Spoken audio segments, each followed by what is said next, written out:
So this old grill's got 448,000 kilometers on it. So, Rust in Canada, part 1. MudRFunR here. So today I'm out here by my 04 GMC Sierra and got some rust. You should be able to see all the holes in the floor there in the back. You can see the grass through the other side there. Nice. Right there. Big hole in it. Nasty, eh? And with the tailgate open, a little bit spongy.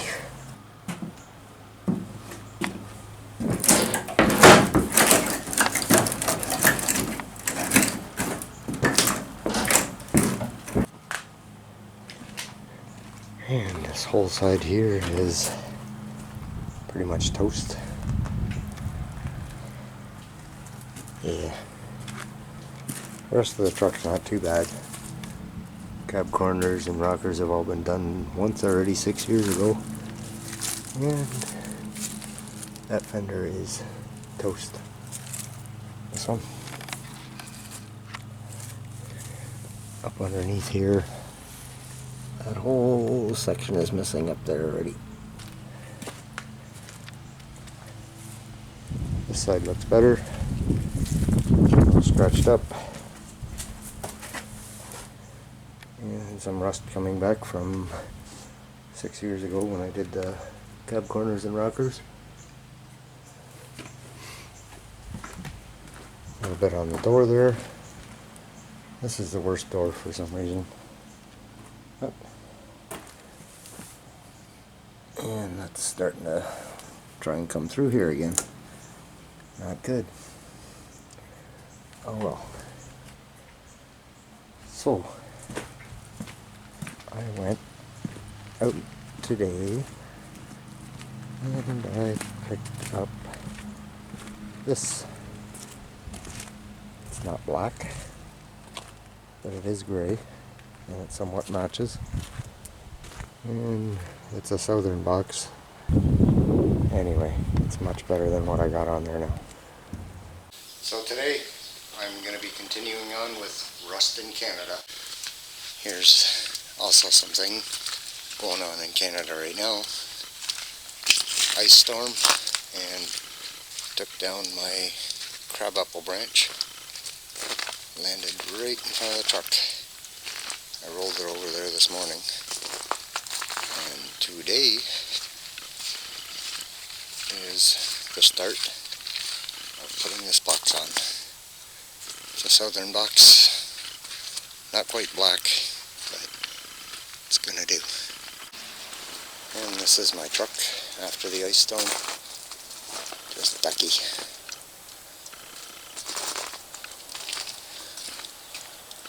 Alright, back to the rust. Some right there. But today we're going to concentrate on the box and everything that's underneath it. Tailgate's pretty rotted as well. So I got the shop nicely cleaned out right now. And I can fit the whole truck in here with the limited space that's in here. The tailgate's going to have to come off. Can do this real quick.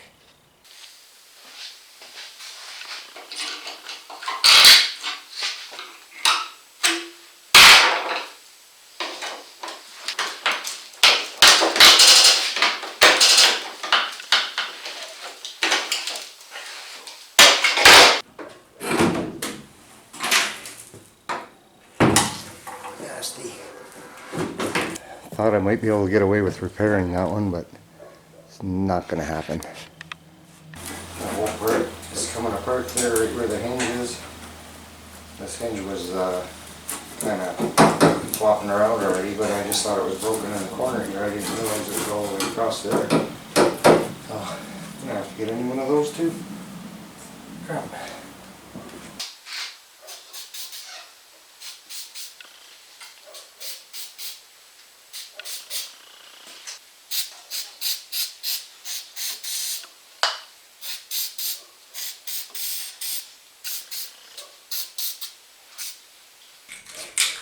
Got all the bolts from underneath sprayed up with some honey goo. Tell it's a little bit chilly out here, and got no room to work with on this one, so bumper removal is going to be the first thing.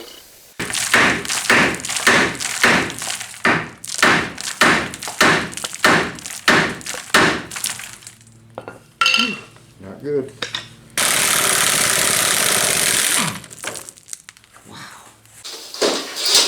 Have to pull the bumper straight out that way, and you're good. So the next thing I'm going to be doing is taking out the taillights, and this one was recently out, so I know they're going to come out.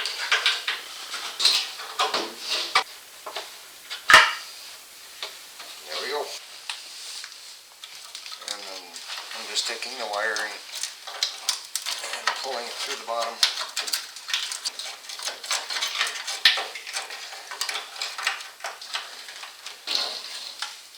And there they are, hanging out the bottom. So I already know from the last time when I was trying to take this out, I tried an assortment of different screwdrivers and even the impact driver.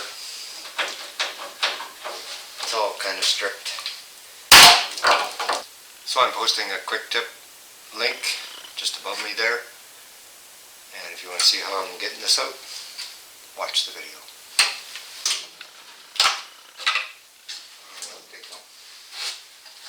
And you get yourself a taillight.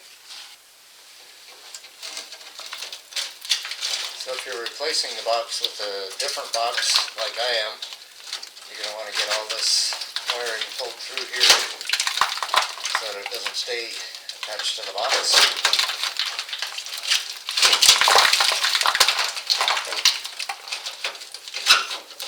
A little tricky getting it through there, but it's all good.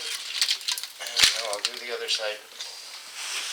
So now I have both harnesses that go to the lights. They're off of the box, off that rust pile.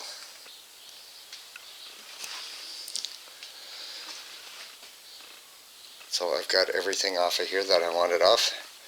Got that tank filler cap, or the lid, got that off. And I got my flares off. Look at this garbage. Wow. And I got my mud flaps off as well. Look at that junk. Rust in Canada. So I have all the box bolts loose. And if you want to watch box removal video, I'll put a link right up there for you. Alright, time to do some fancy footwork with the truck and trailer and hoist. But today we're going to concentrate on the box and everything that's underneath it.